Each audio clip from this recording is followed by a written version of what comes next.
action politique du regroupement AAC. Les regroupements politiques, Action des Alliés pour l'amélioration des conditions de vie des Congolais, AAC en sigle, constate avec regret qu'il ne lui a été attribué aucun poste dans le premier gouvernement de l'Union sacrée de la Nation, dont la composition a été rendue publique en date du 12 avril 2021. Cette injustice, que nous considérons comme une omission, a surpris les partis membres du regroupement, d'autant plus que selon la formule utilisée pour la formation du dit gouvernement et communiquée à tous les regroupements membres de l'Union sacrée, le regroupement AAC a droit à un ministère de par son poids politique. Il sied de rappeler que le regroupement AAC, qui a adhéré inconditionnellement à la vision du chef de l'État, son Excellence Félix Antoine Tshisekedi Tshilombo, à qui nous rendons un hommage mérité, a été identifié par l'informateur et président du Sénat, l'honorable Modeste Bahati Lukwebo. Il a ensuite été reçu en consultation par son Excellence, Monsieur le Premier ministre Jean-Michel Sama Lukonde, alors que formateur du gouvernement, et s'est vu confirmer les quotas des ministères lui attribués. Nonobstant certaines divergences inhérentes à la gestion des ambitions des membres, ceux-ci se sont résignés et sont restés fidèles à la nouvelle direction du regroupement constatée par la lettre numéro 25, bar CAB, bar VPM, bar Ininter SEC, GKM, bar 322, bar 2021 du 31 mars 2021, de son Excellence Monsieur le Vice-Premier ministre et ministre de l'Intérieur. Une séance d'arbitrage des ambitions du regroupement a même été organisée à la demande de son Excellence Monsieur le Premier ministre par les honorables présidents des deux chambres du Parlement, les honorables Mbosso et Bahati, un PV de conciliation signé et transmis à toutes les parties prenantes. Les partis membres du regroupement et leurs élus ne doutent pas un instant que son Excellence, Monsieur le Président de la République, qui est l'initiateur de la vision, et son Excellence, Monsieur le Premier ministre, qui a la lourde responsabilité de préserver l'unité dans la famille de l'Union sacrée, envisageront les moyens de rétablir le regroupement AAC dans ses droits. Je vous remercie. Merci. Depuis que le gouvernement est sorti, il y a certains députés qui s'indignent, qui se sentent lésés pour le fait de n'avoir pas retrouvé leur nom au sein. Il y a nominé et surtout la province Nabango, la province Nabango est représentée. Il y a un autre qui tient sur le terrain pour la réaction en direct. On va vous raconter ce qui se passe à l'intérieur de l'Assemblée nationale. Notez qu'il venait de faire sortir tous les journalistes. Question de huis clos na kati kuna totiki bango kuna biso milibano babito kota te mangabaza ko sala kuna toza ko zela wa urgemment ba ko pesa biso déclaration so ba oyebisa biso nini soki bako tika likambango soki bako continuer likambango. En tout cas bande ko banda chasser la news boko zala informer awa Israël Mutomboro wa sala ka émission bo solo na politique bakangiye bakei na ye na endroit inconnu. En tout cas bisika kei e balinte toza ko luka kino siko to yebite mais bakangiye quand même ba rédaction na ye ya bosolo baza ko loba ete eza batu ya ane ya mutu bakangiye ba memie na ba place oyo bango ba yebite bakangiye parce qu'il avait autrefois dénoncé le fait que les FARDC au niveau de l'est du pays aperçoivent simplement $20 en termes de primes pour la misa nyonso bango basaka pour na mboka na biso République démocratique du Congo nde ya putina na yango nde bakangeli entre parenthèses jusque là les officiels batika no koyebisa biso te pourquoi bakangiye ba source concordante na biso te pourquoi bakangiye. En tout cas information à rédaction na wana c'est à prendre avec des pincettes parce que vous savez toujours que les journalistes parfois sont tendancieux tendancieux, ils ont tendance à aller de gauche à droite, ils ont tendance à dire des vérités peut-être toucher aux vies humaines en termes de vie privée et aller à l'encontre de l'éthique et de la déontologie. En tout cas, en direct, il y a parlé du peuple, il y a des informations, il n'y a pas de terrain pour informer, il y a arrestation, il y a mon Israël Moutombo. Bandeko balandi ya chancela tchala news to robeta pe lisola wana makambo matali gouvernement. Oui, bien été UDPS aux a dirigé na Jama Kabunda Kabunda bala mokonzembo akomaki président bazui batute na kati ya gouvernement. Ba o nyonso baza ya UDPS na kati ya gouvernement baza ba ancien membre ya UDPS. Et pour cela, ba militants baza ko s'indigner ba on balobi non, ba ko descendre sur terrain pour na ko exiger tes quotas ya sikere pesama. Mais après on ne sait plus ce que veut le peuple congolais. Que ce soit les politiciens, que ce soit le peuple congolais, toza bisongos na kati ya embrouille totale, na kati ya confusion totale, na sens ok, on était les premiers, nous peuple, à mettre pression sur les chefs de l'État afin de nous sortir un gouvernement. Et les acteurs politiques et nous étions tous dans un même langage, en train de parler le même langage, en incitant à tout prix les chefs de l'État à pouvoir publier le gouvernement, à pouvoir sortir le gouvernement. Et maintenant que le gouvernement est dévoilé, et maintenant que nous savons qui est qui au sein du gouvernement, il y a de ceux-là qui désiraient autrefois faire partie du gouvernement, qui ne se retrouvent pas et qui veulent actuellement quitter l'Union sacrée. Et le peuple congolais, tant que le gouvernement, on a sepeli, tout le monde en tout cas, bilongia sika 80%, etc. En tout cas, tenir compte de la lamentation du peuple congolais. Et maintenant, vous voulez encore verser dans des illusions, comme on va descendre sur le terrain, il faut y dépasser ça la boye, il faut y dépasser ça la boye. Vous êtes parmi les gens qui doivent soutenir les présidents et non pas être une confusion absolue. Donc, le chancelier Tchala News, représentante ya secrétaire général ya ONU ya utako kokutana Kabila na Kashamata kuna akendaki kokutana e mwasono nini bakendaki kosola.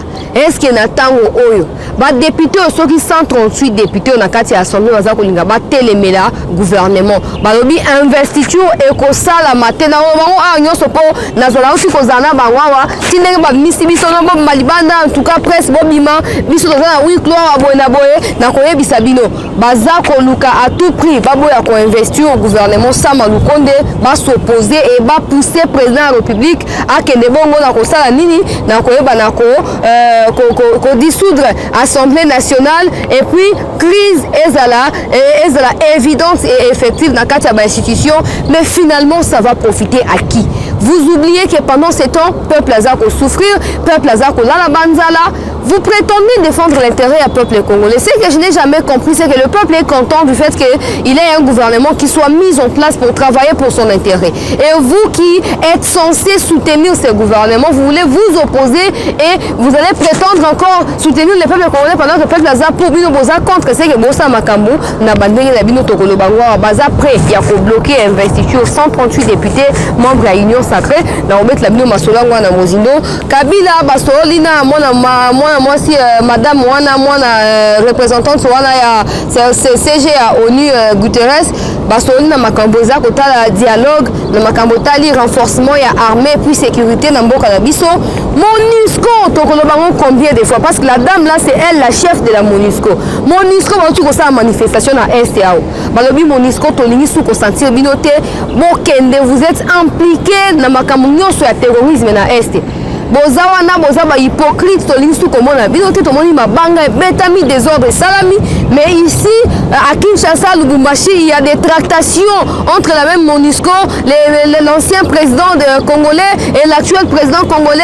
Pourquoi? Pour aboutir à un dialogue qui va nous amener où pendant que c'est un mandat de 5 ans qui est donné à un individu avec son système, son régime afin de nous gérer nous peuple congolais et vous voulez nous faire perdre le temps inutilement dans des dialogues. Bon ben nakaka nsinga mulai kaka ya pamba pour na peuple azako souffrir pour na bino makambo de talibinoté. Président de la République, en passant, nous tenons à vous rappeler, monsieur l'excellence, monsieur le président de la République, que le peuple congolais a les regards tournés sur vous et vers vous.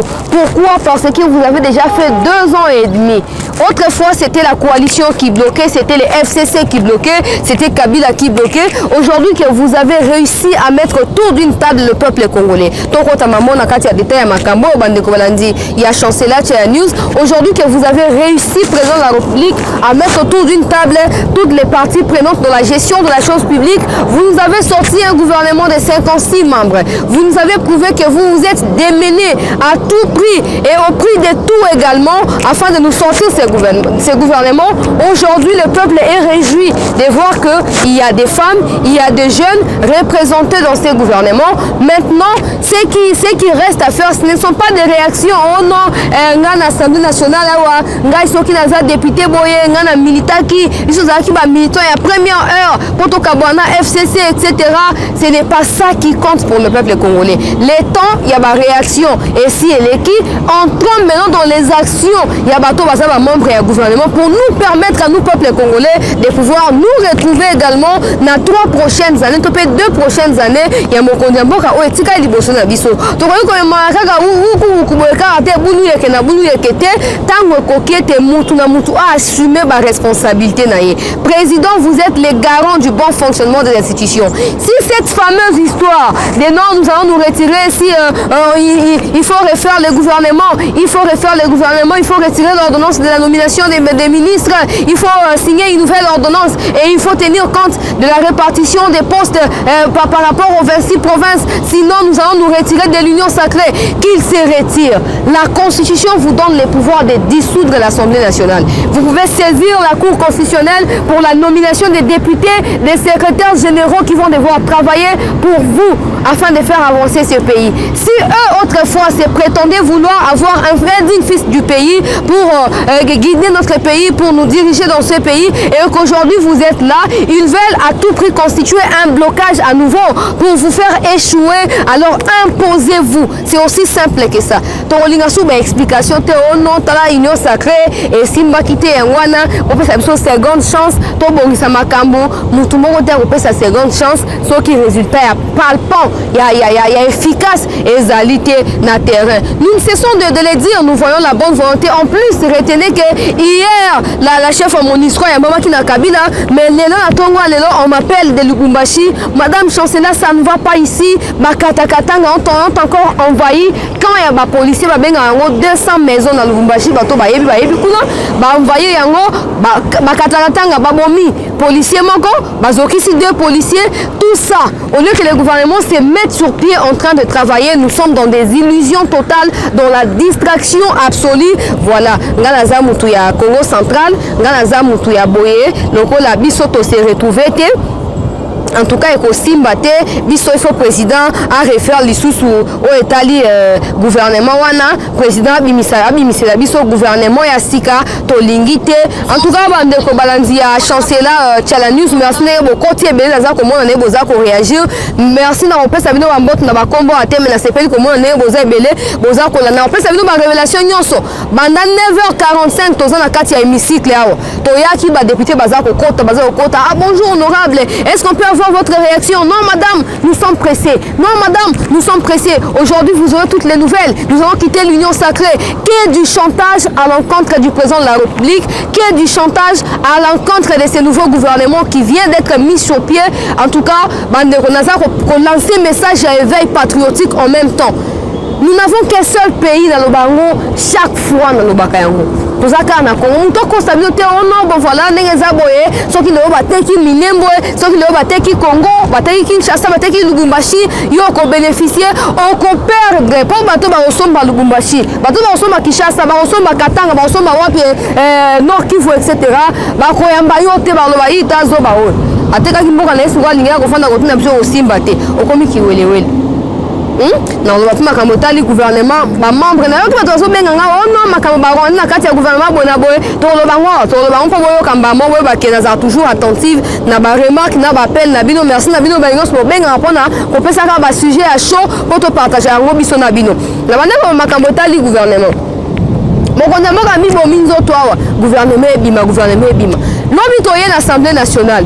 Là, on a comment qu'il y a, on a 5 ans, on a comment qu'il y a, je crois, qui va. ba 13h tozaki na ndeko Nzuzi toutaki déclaration ya 5 ans bipa ikani bazalo ba makambo ya ba école fictive parenthèse moketo fongola yango abbé de l'ancien Chole oyo aza bongo secrétaire général ya 5 ans à l'obéité dans les écoles qui ont été désactivées. Il y a également ba école oyo exista ki banatango ya Mobutu ba désactiver yango du coup bana wana baza kotanga te ba lakisi baza kofuta mate na poser motuna boza ko saboter gratuité enseignement na ba conventionné catholique to epa na bino gratuité ezalaka te na mukuse na pesi exemple ya territoire ya Budjala naza information nde babenga bayebisinga école kombo nango epe bau école ya ba catholique bakamataka nini bafuta na bango de première tina na 8e bazofuta na bango alors na mokonzi mboka si afixa ki awake en tout cas makambo ya gratuité première tina deuxième secondaire gratuit bana batanga bango baza otanga bongo te na tuni motuna bibo za ko saboter to ezala ndete oh non nous avons même mis sur pied une politique pour na koluka ofuta ba enseignant nyonso pour na koluka ko favoriser ko faire avancer gratuité ba élèves musuku to bazo okata bilanga pour bafuta balakisi baza kozwa ba 10 000 francs gratuité esengelaki na 2 milliards de dollars pour ezala effectif na mboka na biso. A rappeler nga madame, vous savez que le budget il est à 3 milliards. So on a 2 milliards pour le enseignement et éducation. So 1 milliard on ça nini par rapport à 100 millions de population. D'une part, il a raison, mais de l'autre côté, on a l'impression que bangonde bazaboye même na Kinshasa ou ils ont ba bikolo ba futa na bango ti ba 800 dollars lokwa na ba université. Et puis 800 dollars c'est belé pour la ba université. Ba futa on a école primaire, ba futa on a ba secondaire. Donc mon konzambo kan ningi gouvernement yeboye IGF na mupanzi gouvernement mupanzi synergie na kati ya ba institution. To lingi to mona mutu na mutu à répondre na ba acte naie devant justice, mutu na mutu à répondre na ba fait naie devant justice pour permettre que nani azana ni mutu na mutu à se repositionner. Donc on met dans ma solo na molai bande kolandi ya chancelier ya news na on peut sabino ba détail wenza ka parenthèse muke makamba matali 5 ans pour na revenir na bi que l'homme to koma ki ba 13h. Pour la tournée à évolution ba policier ba député na kuta libanda wana honorable Fabrice na kuta bonjour honorable bonjour mon ami honorable position ezan na tuni kana linga la position ezan ndengeni on na watu za na ba réunion ndenge za boye en tout cas ba honorable Bernard Kayumba bato ba yebi ba bineto za boye en tout cas position ezan bien te union sacrée et qu'on risquait panzana parce que biso toza déterminé hein azo ning salokolo toza déterminé to kotika likambo e kolekabo ete ne toza en tout cas biso il faut président à boma gouvernement à panza gouvernement des gouvernements il faut je la déchu à nouveau pour permettre qu'être ba créer gouvernement les sous ya sika o ba ko tenir compte ya ba doléance na biso ba ko tenir compte ya ba plainte honorable plainte yango ya nini plainte yango nini ba doléance yango ni bino bozo de ba député est-ce que ça suffit na tout yera boye na lingala honorable est-ce que ça suffisant que bino bozo na kati assemblée nationale boza ko servir soki mutu no sakena na ba ministère siko nani ako voter ba loi nani ako proposer ba loi awa nani ako faire fonctionner mboka nani ako représenter sous population na kati ya assemblée baza ko bossa na été gouvernement ezande émanation ya assemblée nationale azali kolo ya gouvernement na ete so batebele baye baka yango to pendenge nini donc eza essentiel te ko wela ko za nommer pas mon ko fachi alali ala muki bien te bon oui madame chancelier na longoli oza sous ministre te oui madame chancelier au longue place oza sous ministre te mais sur l'Assemblée nationale personne ne viendra ici te faire sortir. Tu vas attendre jusqu'à 5 ans. Et ce ne sera pas les politiciens qui vont te sanctionner, ceux qui ont les sous-soutés.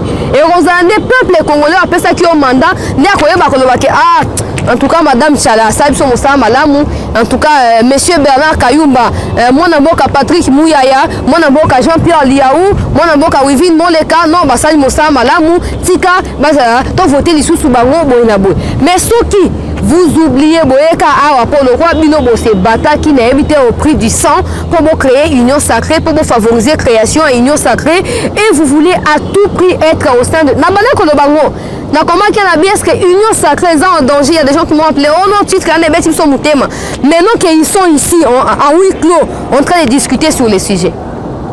Bazan a deux sujets na kati kuna makamotali ba rapport financier ba paiement et ba salaire na bango mais aussi les bureaux qui cherchent à convaincre ces députés là afin qu'ils reviennent à la raison afin de continuer à soutenir l'Union Sacrée comme ça a été le cas toujours depuis l'Union Sacrée Botamaki. Balobi, na mane ko sona ba on na mane ko lobawa. Balobi madame ndenge zaboye, ngana MC a ono boko kotika la wate, boko kotika la wate, siko tunu so bokei. Est-ce que le gouvernement fait ça il y a 500 membres to ko sala mandenge nini? Et aussi mbaté kaka, ata 380 ko simbaté pour na monde mbaiza raté. Pourquoi on se faire confiance que non moninga ke ya sala kuna, ngapena tigala na sala awa, nyoso zaka poto 500 makoki, mboka ko ken. Pourquoi vous ne vous faites pas confiance? Est-ce que vous comprenez tende yangwana? Non, madame des Aboye, 138 députés, voilà Bernard Kayumba Moutaso Yebsanga, les Aboye, en tout cas, biso toko bloqué au ESA investiture il y a gouvernement que ça a investi pour président Ayeba Ketoza vraiment contre au ESA initiative au Azui. À salé biso toza contre gouvernement wana eza digne ya kozala wana te parce que biso bato to bundaki pona gouvernement biso yeyo en tout cas biso yeyo batoza ko se retrouver te. Merci na bino ba nyonso boza en ligne na konta bino na kombote boza plus de 400 bozo landa biso en direct na za otala ngwawa na pesa bino ba information ya solo o eza te ke ono boy na boto kitis bandalo mina zaki na longo ba 21h moins couvre-feu za ba pousser en kutu ba 22h. Mais biso to umele wana nzuzi mbule beti akuti biso to longa après mbula to zonga ndako babimi ba besi sono madame en tout cas lobi to zoya ko sa déclaration en pleine plénière to koye bisabino situation to koye bisabino ndeni likambo rozala to kotika te to za ko bloquer na ona bango baza ba témoin bazawa na tanga ba komona bango nyoso te bato batali analyse na nga ya lobi batali terrain na nga sa kilo ba mona quelques-uns kasi na bango bazaki wana balobaki yango. Oh non, nous avons une réunion, il faut aussi une réunion. Ce qui va convaincre Bissoté, Tokoboya, qu'on investit au gouvernement. Bon, tu as dit que Kabunda Kaboun, qu'on a ouvertement lobby. Bato bakoza na kati ya gouvernement te baza na possibilité ya ko se retrouver na kati ya ba mandature publique. Bandeko, na kati ya entreprise publique. On doit comprendre te yango peuple congolais fungola miso fungola mato ilandanga wa. Bayaka pana biso bo voter ngai biso na mitema malamu mona mboka zwa voix na ngai na ye na voter mona mboka na voter mona mboka. Mais aujourd'hui tout le monde voulait à ce que nous ayons un président congolais des pères et des mères sous prétexte que akoyeba besoin ya peuple congolais akoyeba passe ya peuple congolais et puis akoyeba na ko satisfaire besoin ya peuple congolais. Mais le noye misabino bandeko so botali na sima on va parler du peuple toza en direct bazana kati wana babimi si presse nyonso balobi presse boko tatende konzuzi ozolanga bandeko bazana en direct bamona bamituka na bango ya wana telemi toza wato pesi bango mu Congo bazana kati kuna baboyi tokota baza ko luka ba convaincre au moins 250 députés yoka révélation après to le sujet mususu bala ko luka ba convaincre au moins 250 députés pour ba nini ko signer destitution ya gouvernement.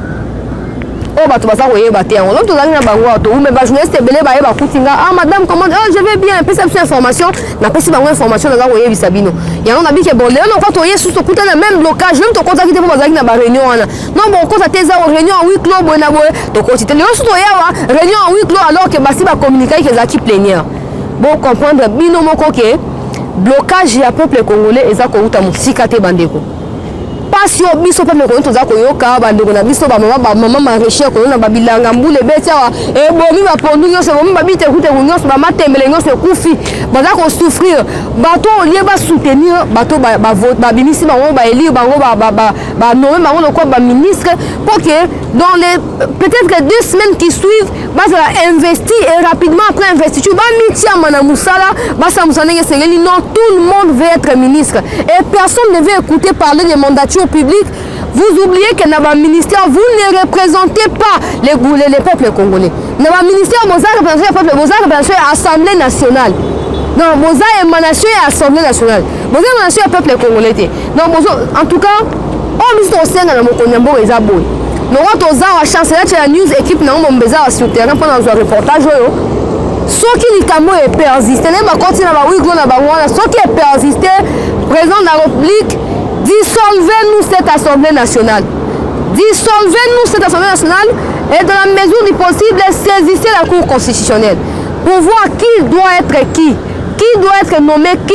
On s'imaginer que les gens puissent chaque jour qui passe cogiter sur comment bloquer le développement du pays, cogiter sur comment barrer la route à la vision du président de la République. Donc, mais on est en train de faire passer les temps inutilement. Figurez-vous, donc 5 ans, il Félix et Rodégaran dans la tractation. Parce que nous sommes dans le gouvernement. Non, bon, cash FCC Koufi, tu élargir, étendu, il y a coalition, tu continues, tu nous sommes et rapidement, tu as mis ça gouvernement. Ils veulent encore à tout prix bloquer ces gouvernements.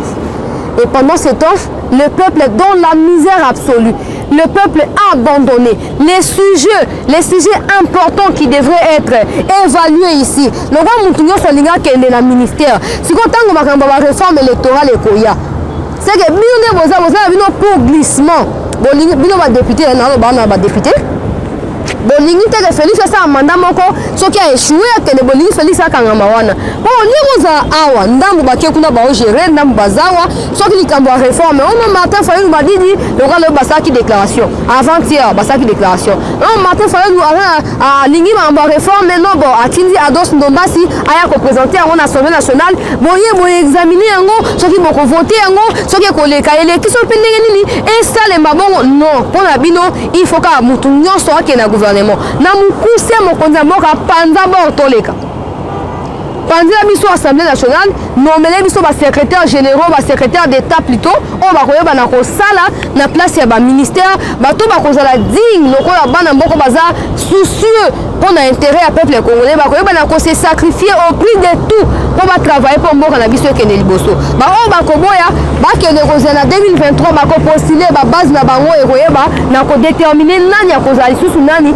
na 2023 to lemi ko ya to tourner en rond to yebo no gouvernement binito sukana te non blocage to yebo bon na ina za ministre o te ngai funa za boy to lemi makambo yo mokonzi mboka constitution ya mboka za ko pesa yo makoki ya ko dissoudre l'assemblée so ki blocage est continuer panza bord to leka o ero ya na sima mutu na mutu assumer ba conséquences nango devant base na ye po base za kina confiance a ngana tini mona mboka songo no ke ko représenter nga kuna so ki likambo komi awa yene mutu akolobela ngai bon mona mboka linga saboter mandat o yenda kene ko sa campagne ezaki assistant na yete ezaki suppléant na yete po aya ko remplacer awa te atiki bisika base atinda ki a défendre alinga contre na gouvernement bazo bosana eloko moko IGF babos na geba o nyonso ba sortant o tenga zaki ministre songolo o ngazaki mutu songolo bakala bango nyonso na audition IGF alobi Sénat bosa bo pesa biso nzela to kota poto ke ko bisa mi nyonso baza na kati ya Sénat mama na ngai jila lingeta pelisi moto il faut tanga bato na kombo bananya ngo baza miyibi na Sénat wa il faut lo bango na kombo boyebi bato ba pelisa ki moto na kati ya Sénat lelo bato mosusu baolinga bawela bakoma baministre bazobosana ke après kozala ministre ekoki kobalukela yo IGF aye a saisir a confisquer na babien nyonso illicite enrichissement illicite na mokongo ya gouvernement pendant que peuple baza kosouffrir donc na beaucoup c'est pour toleka na sujet ya mwana mboka Israël Mutombo bandeko badéputé bazwa conscience bayeba ete mutu nyonso akozala ministre te mutu nyonso bakozala pe mandataire na baentreprise publique te. Je ne comprends pas, hein? Je ne comprends pas. Vous avez un mandat de la part du peuple congolais. Vous voulez sacrifier ces mandats-là dans l'intérêt, il y a humeur, il y a mokonzi mboka. Akola la munki abi bona longo yo place boy. La munki abi na longo yo place boy. Mais en assemblée nationale motoko longo la après 5 ans, ezaka population. Motoko longo la après 5 ans, ezaka base na yo. Donc son base a souffrir mingi yo bosna ki base. Soko sumbi na nganda. Mai wana eza ya kopola banzinzi batondi likolo yo mo yebi ndenge oya komela ngo lisusu te po solo eleki mabebo soto eleki donc bozwa conscience na ba acte na bino to za kozela toyoka so ba osa déclaration en direct ya chancelier ya ministre ozoya bino en direct na la kibino botala yango so ba osala te et ba voilà tozui quand même compromis kati na gouvernement na biso mokonzi mboka na biso bureau na biso kaka en direct awa to otiela bino bokomona yango to les na sujet mususu po tozo ko sala en tout cas parallélisme kasi na makamyo ndeza ko leka pona ko lakisa bino ete tango aussi ekoki ete bato baza na posa moko kende liboso ba telema au prix de tout bo telema mboko yo ba étranger ba continuer ko seka biso po nini po ayebi ke soka ya pesi nga mbongo nga na ofina nzuzi na ko nzuzi po na zimbongo ya étranger na tie na poche mais soki nga na nzuzi toza na bomo tango étranger zo ko lesa nga mbongo nzuzi ta moto fo mutu ata so la master ya nzuzi na lesa nzuzi ate fo mutu mama yaya fo mutu tala boro nga beti nga bobo tango on a infiltration eleki on a armée ba infiltré auto mon gouvernement so ministre ni na waza rwandais bona bo nyonso wana po tolingani te so tolingana qu'il y a des Congolais qui sont ministres à l'extérieur même s'ils ne sont pas nombreux personne bref n'encourage à ce que des étrangers soient ministres pendant que nous-mêmes ministre. Personne ne peut encourager ça, personne n'encourage ça. Pendant le sujet ministre non ministre il y a Songolo Banome ancien membre à UDPS Aza Rwandais vidéo si mon nommé place le premier citoyen le plus informé à Congo et même les plus informés à Afrique pour un président en exercice à l'Union africaine. Donc, les président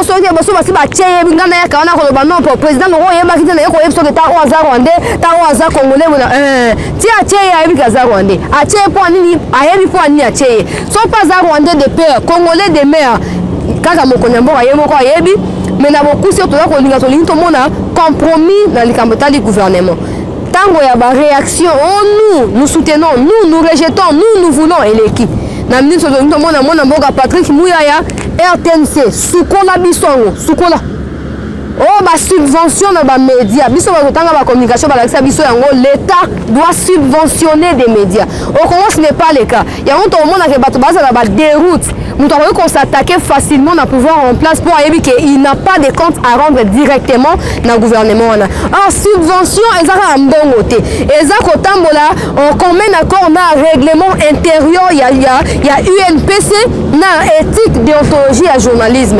Nous avons un exercice qui fonctionne na souke sika songolo na kobandawa na leke siko te potation na leke siko o ne okanga ne mobeko ne okanga osuki sanga tout ça là il faut tomber on a RTNC so ko luka stage kuna tango na kenda kuna na baninga mo ba étudiant baza kotanga na université moko wa ba sa communication ba ke ba bibo pour ko sa lettre toza ko solliciter stage professionnel na RTNC zo condition moko eza bakiti mo ezaka na ba église na éviter na expliquer on deni eza bakiti mo ya ba rouge boye un peu confortable bateka ngo $15 kiti wana $15 so opesi kiti ba moto opesi $15 ya mbongo opesi $25 ya fiche ba ko examiner lettre na ya demande ya stage professionnel so qui va valider c'est que $40 na yo eza na valeur so qui va invalider na kiti opesaki na 25 ya fiche na maye wo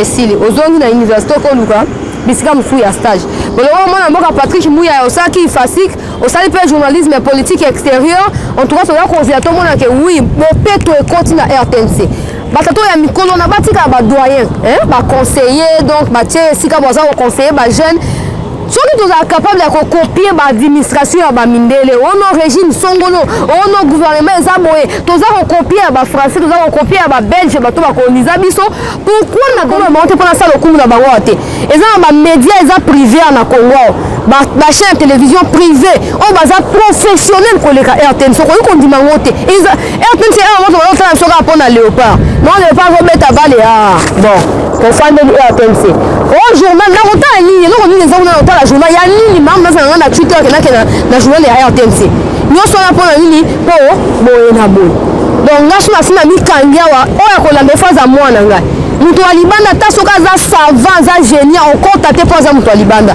mwana moka muya ya roza mutu ya mopaya te na makambo nyonso na za kolobawa ya ona bike tango kokitango misato mpo mona nettoyage RTNC faut la miroir ya gouvernement ndenge yo za porte parole ya gouvernement il faut image ya mboka na biso ezala redoré ba émission ke na paka du mozu bandumba o diffuser ka woso autant on a France 24 on est écarté et on prend nini pour ezala ka na France ezali bandumba ya balabala bazali mais on les raté pour nini Macron il faut image za malamu ka soki ka texte soki nani il faut image za malamu il faut mboka za couleur malamu mais pas na biso wa mutu nyonso mutu so sana ya économie au moment des journalistes mutu so asala na ye droit omona na chaîne ya TV PDG journaliste. Pourquoi? Parce qu'il n'y a pas de limite. Il faut règlement intérieur. Oh, ils ont la UNPC, ils ont la mise en application et pas na batu nyonso ba na diplôme. Il y a journalisme comme à niveau ya graduat, topé licence. Ou en toye ba oh la tani quand même, ce qui a débordé ba okanga en connaissance des causes. Mais muto ça l'économie. Attention kanya ba non mais na ça droit ya la démocratie. Il faut informer, liberté d'expression to sukiwana. Or, il y a toujours des principes qui doivent constituer des bases pour n'importe quelle science ou n'importe quel métier. Moi, ils arrivent pour la compte, il y a RTNC, tout le monde a des stagiaires au compte, basta faire des stages, on va apprendre, tout le monde a fait RTNC propre. Oh, ceux qui n'ont pas porte-parole à la présidence de la République, ceux qui ont un plateau, on a une incrustation. Oh, on a fait un fond vert pour chiffonner. Et c'était la mire, on est au moins. Les gars qui ont sujet mususu po na sa télé wala te na je crois que mon mboka muya ya Patrick o aza nommé bongo ministre ya communication et médias alors que message oyo neto bien kisalu mebanda mutu ya mutu a s'engager yango bande ko ba makambu ya charte na kati ya union sacrée ce qui charte est défini mutu na mutu oyo aza député oyo aza acteur politique akoya na petite vision na ye oyo akofera adhérer yango na grande vision na vision globale oyo eza bongo ya mokonzi ya mboka yango ni kopermettre ete bakontrôle nani asali nini na délai songolo na 6 mois auto-évaluation eza kopermettre bango basaméliorer et puis barendre biso bacompte oyo eosa oyo amérité sika président il faut changer oyo il faut zaboy. On ne va pas continuer à tourner en rond. 61 ans après l'indépendance, nous avons toujours on a la main tendue envers les Occidentaux. Et pour cela, ils sont en train de malmener nos frères à l'Est. Bon, on a une manifestation à anti-MONUSCO. Parmi MONUSCO, ils ont impliqué dans ma camion sur un bouton qui a une même délégation à Est et la présidence Fatih de Kozoyo. Donc, on a la politique à Est. On a raté nous sommes là pour la ligne parce que nous ne sommes pas conscients d'un pays indépendant. Nous ne sommes pas conscients et nous ne sommes même pas fiers d'être indépendants. C'est comme ça au monde, un ministre congolais. Un certain année, il y a 50 ans, on met un bata pour aller pour éviter que Naza congolais, dans pays, Naza souverain, Naza kokonza. Donc, nous sommes là pour la Congo, nous sommes là pour la ba guerrier za bato ba banga lelo rote o mi pepe o mbonge ba lati ba kazaka na bango so ki flèche e o kote na kazaka esuki ozoyete to lingi to mona bato baza ko bunda ba pesi molimo na nzoto pona Congo ko récompenser bino soyez sûrs Congo ko récompenser to fita bino mbongo te mais congolais aza capable ya ko marcher pour ba reconduire ministre songo la poste songo aza capable de marcher pour même tout son les sika songolo. Donc prenez conscience de Moussa Boza Kosala to lingi to mona résultat escompté ote o bona boto yo kabinote to yo FCC zo bloqué to lingi souté on to lingi te na minute so za blocage union sacré blocage fati tu vois ça biso o salema to juger no par rapport et ba misala bloc to ko na sujet ya mi balé rapidement mon mboka Israël mutombo ba o ba yebi boso na politique bakangie na tongo lelo bakangie pona nini na moni batu babenga batu na nga information nga pe na Mexico benga pe na bato yo bazalaka approche na ye na niveau ya rédaction na ye ya bosolo bauti na ko publier yango pe komi désormais officiel te bakangie pona bango bato ya rédaction ba bino bakangie pona makambu ma ematali a dénoncé récemment na ebite so bato ba na émission na ba komona ki alobaki yango ete na est soki bafrère bese baozala fragiliser eza mpona ete baza kofutama malamu te baprime na bango eza ya ba $20 sikoyo mutu aza kozwa $20 na gouvernement na ye mutu alibanda ye apesi ye $1000 ayebisi ye bon ta livre nga mwa portion ya terre nayiba diamant nayiba cobalt nayiba nini na $1000 na $20 aosala nini aozwa $1000 aosede mabele wana alors bosanake oyo eza kobana mabele eleki $1000 ekoza mpe fois $100,000 mais acede mpo nini mpo libuma nzala so oza nzala banegosia lelo ote na nzala oza na nzala oyozwa lito ya koyoka te bapesi ozwi otangi meme mpa monte okoti na poche osede eloko mwana mboka Israel ntango alobi kaka bo babino bon bato ba excès des ailes bakanga Israël Mutombo pona bona boy wana za rédaction na ba makambo rédaction na lobby parce que moi je n'ai rien à voir avec ça, je n'ai rien à faire non plus avec ça. Et non bakangi bakena na bisika oza inconnu ba yebite bipai kani bakena en tout cas baza ko exiger na même certains grands journalistes et grands analystes politiques ya mboka na biso o baza ko exiger libération immédiate ya mwana mboka Israël Mutombo. Dans tous les cas tous à deux hypothèses. Soit bakangi pour asali infraction, on sera informé de tout ce qui se passe, on sera également mis au courant de ce qu'il a commis comme erreur, comme bavure, etc. Il sera jugé dans la mesure du possible. Si ça nécessite d'être jugé, ça le sera. Si ça ne nécessite pas d'être jugé, il sera relâché. Mais ceux qui bakangi pour na bateau, excès des ailes, bateau va qui la moine. Dans la démocratie, on a milité pendant 35 ans et à opposition pour tous au pouvoir. Bon, boss na ke pouvoir il va couronnement ya opposition te ya combattre za lutte à lutte à continue mais je continue ko bunda mais non siko makamba muzaki na ko makanisi bonne ko proposer pa na kabila ba ko sala te bozi botie na musala ezate que non mutu soka dénoncer non songo avec preuve à l'appui oza mu mamte a violer mi côté aye na ba preuve à la kisi na TV que ta yango bokangie dans na Congo. Ceux qui sont Kabila, qui ont liberté d'expression, et ça en tout cas en poche. Au cas où on a il faut qu'on aille au bois. Les gens sous-soient, ceux qui sont les gens qui ont dénoncé, sous Félix Tshisekedi, bon candidat. C'est que toi, on a la différence, mon côté, Kati, na Félix, na Joseph Kabila. Différence exacte. Donc, il faut faire la part des choses. Donc, tout le monde a différence. Tout le monde a été. Ceux qui nous ont dénoncé, donc on a une preuve, ah, bon, qui est la Kimia. Botiki na Kenya, botiki ya sali mosana ye, ozati yote, siko na boza ko sali réputation ya mokonzi mboka. Ah Félix azokangisa batu. Ah Félix bona boye. Oh Félix mokonzi en tout cas toza ko se retrouver te bona boye. Merci na bino nyonso boza en ligne, en tout cas bokomi déjà 800 o boza ko landa chancelier Chala News. En tout cas merci na bino nyonso ntanga ba kombo na bino ate ba commentaire et l'équipe tellement mingi, moya ntanga ba kombo na bino ezate. Merci ndenge bozali wana boza kolanda biso donc bato boza bato ya ba excès des ailes bon ma réputation à mokonzi mboka te son excellence monsieur le président de la République Félix Tshisekedi soki mona mboka Israël asali faute bokanga ye mais boza obligé à komema na bisika inconnu te esengeli te asambisama babiloko ba excès des ailes yango leyo kimisi Kalev mboka Kalev azali so otanga kombo Kalev il faut otanga kombo na ye na attention particulière hein. On dérouté pour après qu'on s'est autant à comment on va on a place mais ok mais là on comment on nous rappelle Caleb me fait jamais auto on nous rappelle tout le monde a fait été donc Caleb faut comme mon besoin nous besoin mon athée donc bon bah que notre baka la route tourne so il est au Kanga Israël Mutombo pour fermer bouche naie au Kanga faut faire disparaître les poids le balisu soutenir bah que l'homme n'andele quand on mande la répéter quoi contre eux bah qu'on nous rappelle au comment on a pété toujours attentif, toujours conscient de mystère na biso po o moto kolona lelo bandeko balanzi ya chancelier Chala News bisika so boza kolanda biso ne yango kobuka lobi hein voilà mon mboka bisika zali azana soutien à presse mobimba soki bakangie pour en tout cas on a version en rédaction epesi donc la version batu bakangie ba opesa pour il faut to yeba te bakangie pour na nini bakangie lié nini pour y on rappelle prochainement pour y avoir une analyse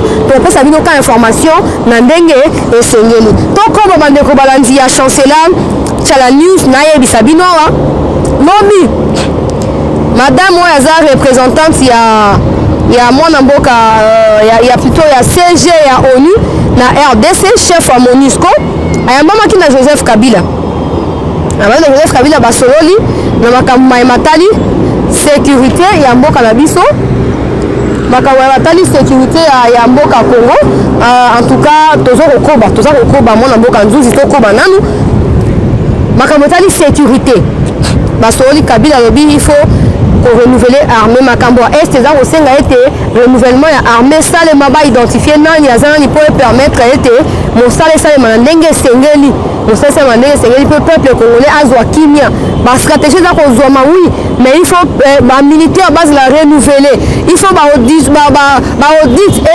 esalema mpona koyeba bafrais oyo ezalaka alloué na bafinancement ya stabilisation de la paix à l'est ekendaka wapi ndeni bagéraka yango nyonso eza kokota en compte mais aussi un sujet basoli makambo ya dialogue tolingi toyeba tuka tozonga kuna na assemblée nationale mpona kozwa oyo eza baréaction ya badepute na moni bakomi déjà kobima seke huis clos elingi esila botala bino moko huis clos elingi esila epuis so babimi na bakoloba su temoni presse yango eteme ezolanda bango bakoboya koloba ndenge bakoma kaka yango wana bino moko bozomona ndenge bakoma kaka yango wana so olandi bango bakoloba te mais so obombi caméra otuni ye motuna likambo nini eza koleka honorable akoyebisa yoke tolingi tobloke union sacré akoyebisa yoke tolingi union sacré kufa bango wana bomoni batomi kuna bazozonga bango tokokende kuna maleme na mwana mboka nzuzi obongisa déjà caméra mpo topusana kuna totala position ndenge eza koleka après tokozonga babande koloba tosisamba moko tokota kuna babande koloba wake basoli makambo ya dialogue madame wana chef ya MONUSCO azolinga nini Kabila na mesa Fachi Beton na mesa mwana mboka Fayulu na mesa dialogue wo basololi mpona nini po soki mboka ezala gérer na kati ya 3 personnes wana alors que sous Kabila géraki mboka ye moko 18 ans bayaki na baesprit ya dialogue te tout dialogue esalemaki après 2016 ezalaki sapé ezalaki saboté Kabila n'a jamais tenu compte de ça la preuve on est là bati bala débauché bato nyonso babadi bango nyonso débauché titi wamulumba asilikaki mpo nini po Kabila tika korespecte te ozalaki baaccord na kati ya badialogue ndenge bandaki kosalema mais lelo balima mapepe na distraction bino mofai na MONUSCO ezoyiba nani kuna bacobalt na oni kuna boolamuka bapongi Congo apasi na pasi bakatakatanga bango na ntongo lelo yo chef ya MONUSCO oza kuna omoni makambo bakatakatanga baza kosala boza komona yango mais bolingi bopropose biso susu dialogue ono tolingi dialogue tolingi boye na boye tokotika makambo badialogue peuple congolais alingi amona gouvernement ekoti kosala mosala nango na ndenge esengeli mpo tomona mpe makambo eke nini ekoma na suka epui tokoma na suka bandeko balandi ya chancelier tia news nake rapidement na sujet ya suka mpona yeba bongo na kokende kuna bisika badepute baza kozonga mpo bomona bango bino moko na miso na bango na miso na bino bandeko balandi ya chancelier tia news en tout cas rapidement sujet ya suka eza kaka kolancer message ndeko nzuzi opesa ngai caméra topusana déjà kuna na kata micro awa bandeko balandi ya chancelier tia news rapidement tokende kuna bomona nde badepute baobima na miso na bino. Le gouvernement dépend du programme que le Premier ministre va nous présenter. S'il convainc les honorables députés, il n'y aura pas d'autre alibi pour ne pas accepter le gouvernement. Ça ne va pas dépendre de mécontentement parce que nous sommes 500 députés et que le gouvernement est constitué de 56 membres. Donc il n'y aura pas tous les députés dans le gouvernement. Qu'est-ce qui est mécontent de tout important? Les mécontents, c'est la manière dont on a choisi le ministre. Il y a d'autres provinces. Parce que pour former un gouvernement, il y a beaucoup de critères qu'on tient compte. Les critères de compétences, les critères géopolitiques, de probité morale, et ainsi de suite. Alors si on constate que, par exemple, dans d'autres provinces, il y a quelqu'un qui est nommé, qui n'est pas connu par les élus de cette province, est-ce que vous trouvez que ça c'est normal? Alors que les députés représentent la province. Lorsque quelqu'un est nommé, c'est que c'est quelqu'un qui, malgré qu'il est le ministre national, mais il est issu de quelque part, où il va avoir une base. Donc c'est ça le contentement que les députés ont soulevé, mais je crois que ça sera géré par le pouvoir de la Ce n'est pas une démonstration de force. Nous avons eu 5 ministères. Ce n'est que justice. Pendant que d'autres n'ont rien obtenu. Mais ça, c'est pas moi qui réponds, c'est pas moi qui ai mis le gouvernement en place. Je pense que l'équité et la géopolitique, c'est une exigence de la Constitution. Si quelque part on ne l'a pas respecté, c'est pas mon problème. Pour moi, ce qui compte, c'est que tous les députés qui sont là, tous les ministres qui sont nommés, tous les membres du gouvernement, ne doivent pas travailler pour leur province, ils doivent travailler pour la nation. On n'est pas ministre de sa province, on est ministre de la nation. C'est ce qui compte. Que tout le monde travaille pour l'intérêt du peuple. Je crois que c'est ça. Les mécontents auront-ils... Nous sommes en politique, hein, s'il y a des mécontents, c'est un problème qui va se régler. Mais les mécontents, si c'est le peuple qui est mécontent, là c'est mauvais. Mais c'est l'individu qui est mécontent, on peut le gérer. Ça c'est mon point de vue. Merci. Cette question crée l'instabilité. Adresser l'instabilité par rapport à quoi? La province est déjà instable depuis très longtemps. Et je pense, vous savez, il y a un langage qui dit on ne change pas l'équipe qui gagne. Mais lorsque l'équipe ne gagne pas, on doit changer. On doit changer. Moi je pense que, vu la situation actuelle, avec la complexité de tout ce qui se passe en Ituri aujourd'hui, je pense que Bamani ça doit accepter volontiers sportivement de déposer sa démission auprès du chef de l'État. Et on va voir choisir d'autres personnes pour voir tantôt aussi les chances de stabiliser la province, parce que la province a tellement vécu un moment sanglant, le temps en couleur, et c'est normal.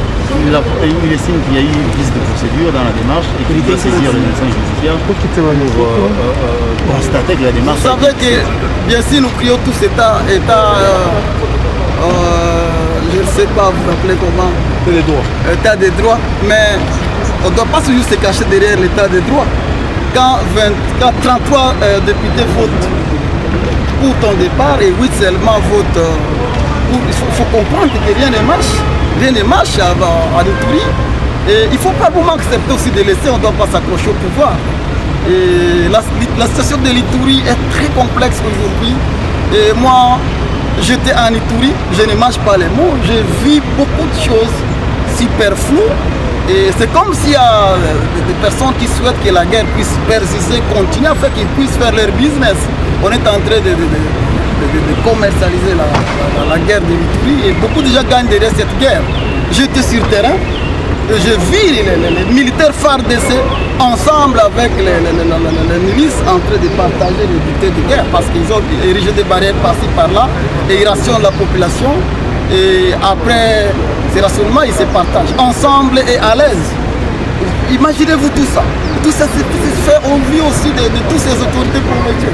Il y a des officiers généraux qui sont devenus aujourd'hui des millionnaires. Ils ont construit des bateaux, ils ont construit des grands bâtiments de ça avec l'argent qui était destiné aux soldats qui devraient combattre les miliciens qui tuent jour et nuit. Peut-être vous apprenez la session de l'Ituri à distance, mais je vous informe qu'en Ituri, on tue chaque jour. On éventre les mamans, on coupe les gens à la machette. Moi-même, j'ai perdu mes frères biologiques il y a cela 2-3 mois. Donc, je ne peux qu'encourager les députés provinciaux de l'Ituri. Ils ont fait leur travail et que mon ami Bamani ça doit accepter sportivement de déposer sa démission. Merci honorable. Quel est la note téléspectateur? C'est moi qui le dis. Le nom Monsieur honorable Serge Robert, élu de l'Ituri. Honorable Serge Mopé. Serge Mopé.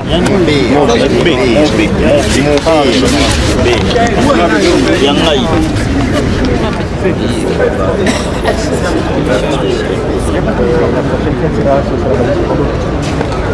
Mais la prochaine séance sera fixée par le rapporteur. Il y a plusieurs personnes qui sont à suspens, il y a d'autres matières ouvertes. La force internationale ici, c'est protéger la paix. Et donc si la communauté internationale, avec son partenaire de gouvernement, ne parvient pas à sécuriser la population a droit à revendiquer. Il s'agit d'un langage populaire que nous n'encourageons pas, que nous condamnons, mais que nous comprenons. Nous comprenons ce langage. Il faut que ça soit perçu positivement et que le gouvernement qui vient d'être nommé et qui sera investi très bientôt puisse faire de la sécurité à l'Est ses priorités. Est-ce que vous êtes d'avis avec cette population qui crie à la complicité de la MONUSCO dans certaines opérations au niveau de l'Est? Bon, si la population parle de la complicité, c'est qu'elle a peut-être des preuves qu'elle peut fournir par rapport à ça. Mais moi, je pense qu'il faut entendre par la complicité la réponse flasque. La réponse flasque tant du gouvernement que de la communauté internationale vis-à-vis des tueries qui sont en train de se perpétrer jour et nuit. Cette réponse n'est pas assidue, cette réponse n'est pas efficace, cette réponse est un peu légère par rapport à l'état d'intérêt. Là, la population peut parler de la complicité, c'est le langage populaire qu'il faut comprendre. Selon vous, il faut que la MONUSCO parte ou bien qu'elle reste? Mais bon, selon moi, la MONUSCO peut partir, tout comme peut rester. Et si elle trouve même que sa mission est jugée inutile pour la population, elle peut partir. Mais si elle reste, qu'elle s'amende, d'autant plus que le rôle de la MONUSCO ici, c'était le maintien de la paix, principalement. Le maintien de la paix, la protection de la population. Et donc, il faut que le peuple sente, à côté de son partenaire, le gouvernement, que la MONUSCO est efficace pour accompagner notre armée à maintenir la paix, à protéger la population. Parce que dans les cas d'espèce, la population n'est pas protégée, les gens sont tués jour et nuit. Il ne m'appartient pas de me prononcer de son départ ou de ce qui reste. Moi, j'ai dit que si elle reste, il faut qu'elle soit efficace dans ses opérations auprès de son partenaire, le gouvernement. Dernière question honorable. Comment commentez-vous la visite de Vito Keïta à Kachamata chez le président Honoré? Une visite à huis clos, les choses dont ils ont parlé, je n'en connais rien, je ne sais, je n'ai rien à commenter, mais c'est quand même un signal positif pour la nation quand on doit considérer et consulter une bibliothèque vivante à la personne des autres candidats. C'est quelque chose que nous trouvons possible pour la République et c'est ce que nous devons cultiver comme valeur. Nous avons des personnes ressources dans ces pays, nous avons des personnes bibliothèques dans ces pays. On ne doit pas passer le temps à la longueur de journée en train de les insulter. On doit chercher plutôt à les pénétrer et à bénéficier de ce qu'ils ont acquis durant leur expérience et de leur passage à différents niveaux.